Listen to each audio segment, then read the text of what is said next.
Hi, I'm here with, what's your name? Jason Burns. Hi, Jason. I'm Tim. God bless you, Tim. Tim, so why are you here today in Speaker's Corner? I'm here because I believe the importance of giving people hope. That's why I'm here. That there's a lot of negativity around, and I believe that in that negativity, people need to hear a positive message, and that message is of hope. And the hope for me, and which I'm sharing, is that Christ died and rose again, and that we can have a relationship with God through Jesus. But it is principally to bring hope to people by pointing them to Jesus. Oh, okay. What do you think, like everyone here, like arguing Christianity versus Islam? What do you think of that? Well, I think you can see a lot of people arguing here. Yeah, I think I don't agree. This is what I believe. I don't agree in picking on a religion and attacking a religion and being disrespectful. Today we've come to preach. We've debated, but only at the request of people. They've come to us and we've debated, but we've not come just to attack Islam and shout out things about Islam. So I believe it's important to be very respectful to one another, especially in this climate.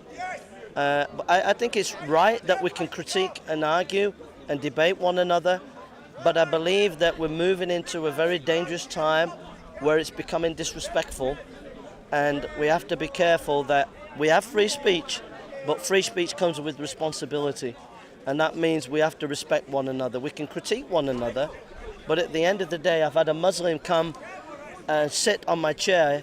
He's over there now, he's gone and bought his own chair, but I said sit on my chair. And when I debated a Muslim on the crucifixion, I said, let's shake hands before we debate it. And I believe that's the right way to go about things. I don't believe it's right just to get up and start saying nasty things about Islam or nasty things about Christianity or nasty things about atheism. I've made mistakes years ago in the past, and being like that is not nice. You've got to sow positivity, you've got to sow goodness and kindness and love, and then you get it back. But if you sow negativity, you'll produce negativity. Oh, okay. It's good to hear. That's what I believe passionately. Do you ever get like hecklers, like aggressive people? I get hecklers. I've got hecklers in the past, but many of the Muslims here who heckle me, I think like me because they know that I like them and I care about them, and I'm not coming just to slander and attack for the sake of it.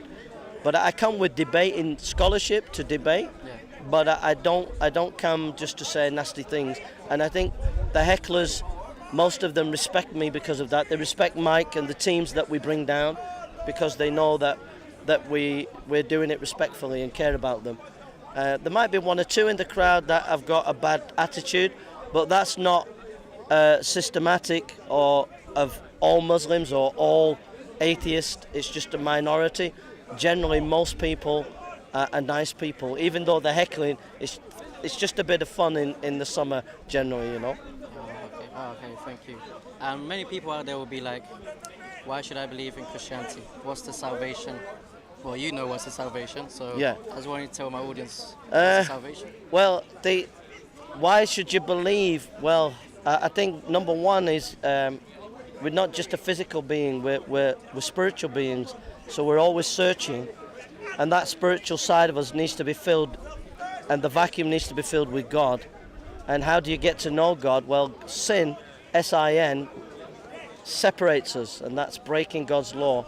If I go past the red light, I'm going to get taken in by the police. If we go past the Ten Commandments, we'll get taken in by God. But the message is that Christ died on a cross and gave his life for us.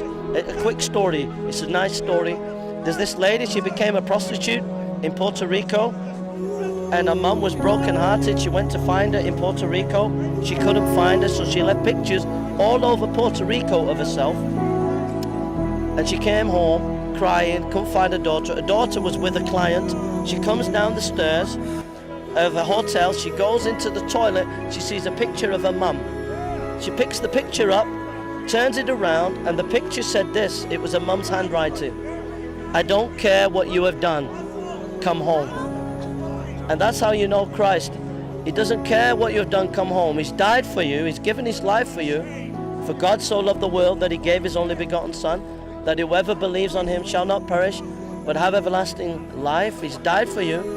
Now it's for you to come home, to be honest about yourself and say, okay, I've not been right, forgive me, and come home. And your Father will welcome you home, whatever your sexuality, whatever your color, whatever your race, whatever you are. If you come to Christ, he will accept you because he died for you.